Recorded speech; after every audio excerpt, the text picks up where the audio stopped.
Vous errez comme une âme en peine dans votre appartement. Vous avez déjà regardé toutes les séries, tous les films que vous vouliez. Vous n'avez pas tellement envie d'aller au cinéma. Rassurez-vous, les Coréens sont là.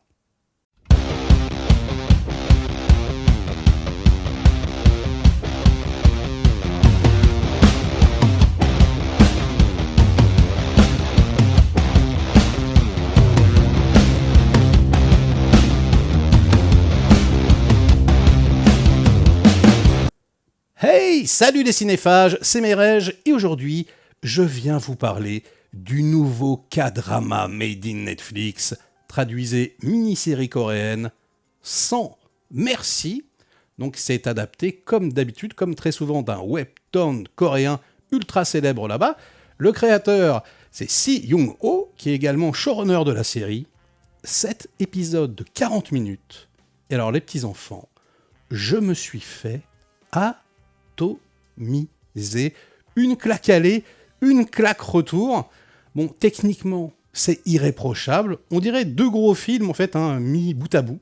C'est génial, on a vraiment l'impression de voir un film de cinéma. Les acteurs sont stupéfiants. En plus, là, vous allez apprécier, pour ceux qui n'aiment pas tellement le côté outré, qui peut y avoir, c'est vrai, dans certaines séries, certains films coréens.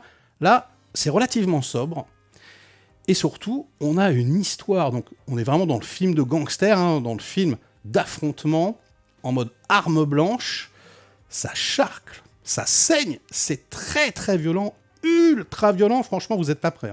Le truc, vraiment, même si vous aimez la violence, là c'est vraiment une orgie, c'est un truc...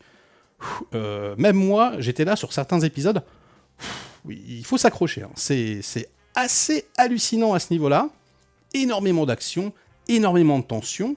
Le pitch est très simple.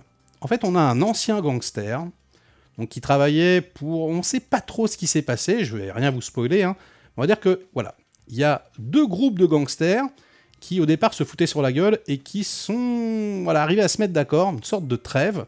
Sauf que lui, pour rendre cette trêve possible, il était obligé de prendre sa retraite, une retraite forcée, quelque part, et on ne sait pas trop ce qui s'est passé. Et il ne doit absolument plus jamais intervenir, il doit plus revenir, il doit faire le mort. Sauf que, monumentale erreur, ils vont tuer son frère, voilà, et lui, forcément, il va revenir pour l'enterrement, il va essayer de deviner ce qui s'est passé, il va rechercher le tueur.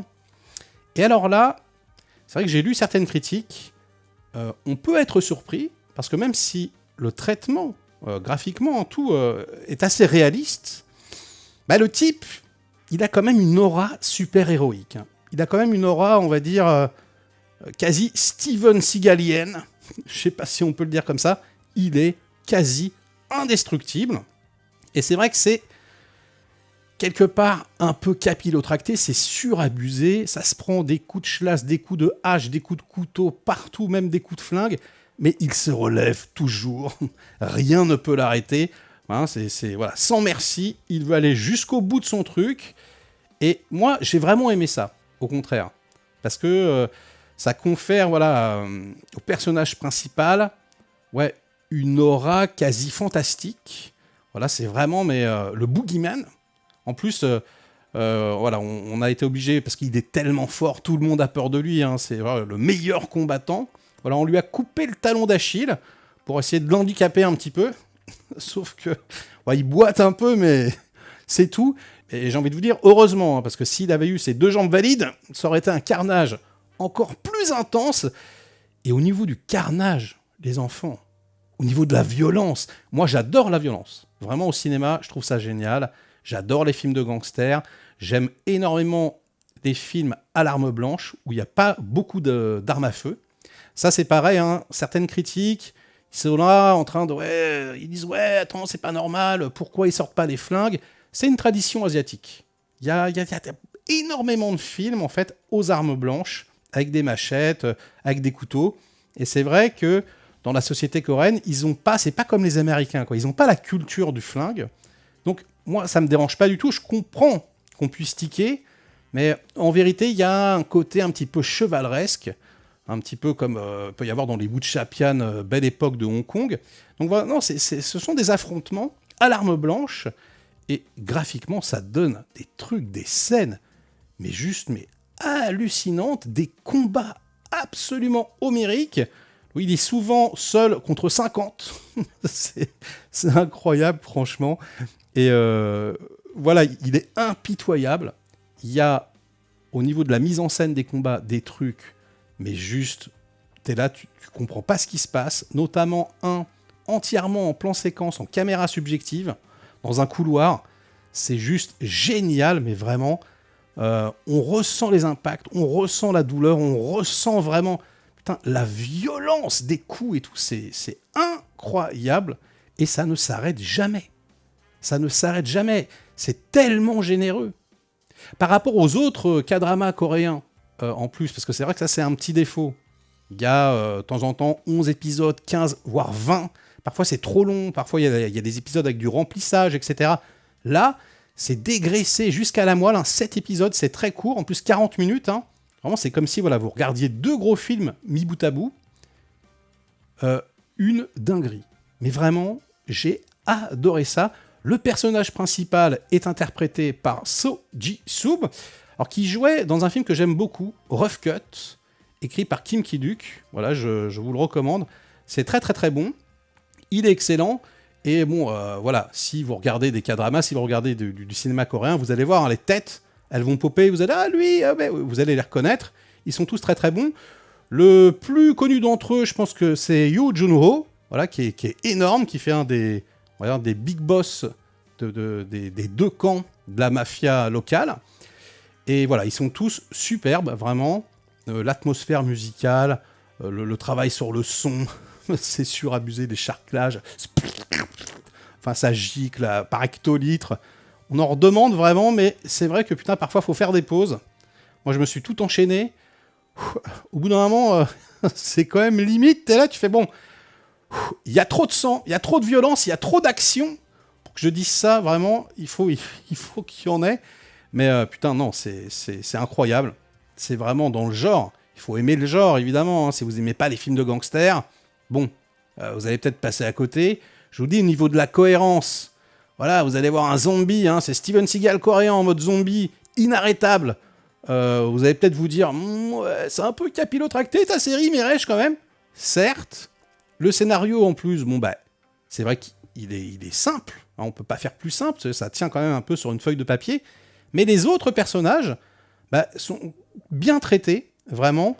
Il y a souvent des petits flashbacks à l'intérieur même d'un épisode. J'ai bien aimé la structure. C'est assez bien foutu. Il y a de la tension en permanence, trahison, des personnages qu'on voit arriver, on ne sait pas trop à quoi ils servent, et puis finalement ils se révèlent plus tard, et ils sont extrêmement intéressants, etc.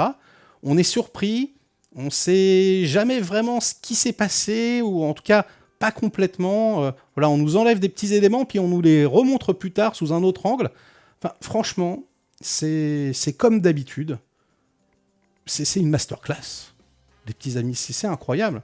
Alors on est gâtés dernièrement, je vous avais critiqué Karma, qui était excellent. Hyper Knife sur Disney+, mais complètement fou, franchement. 9 puzzles aussi dernièrement, qui était très très bon. Mais là, je pense que c'est ma série coréenne préférée de l'année. J'adore ce genre-là. J'adore vraiment les films d'action, les films noirs, les polars, l'ultra-violence, le côté un peu Tarantino en costard comme ça. Ils sont tous magnifiques. Bref, je pense que vous allez adorer, vraiment. Jetez-vous dessus. Passez peut-être le premier épisode. Non pas qu'il soit pas bien, mais il n'est pas forcément représentatif complètement de ce qui va se passer ensuite. Et oui, je pense que voilà, vous allez prendre le train jusqu'au bout. Et vous reviendrez dans les commentaires me dire ce que vous en avez pensé. Mais à mon avis, franchement, comme moi, vous allez vous faire claquer. C'est vraiment génial. Les Coréens sont beaucoup trop forts. C'est désarmant. Franchement, c'est pas en France qu'on aurait une série comme ça. Ça ressemble à rien d'autre, ni même aux États-Unis. C'est purement coréen. C'est génial.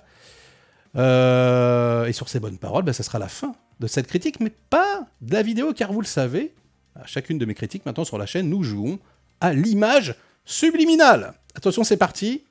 Donc aujourd'hui, j'ai choisi un film un peu plus difficile que d'habitude.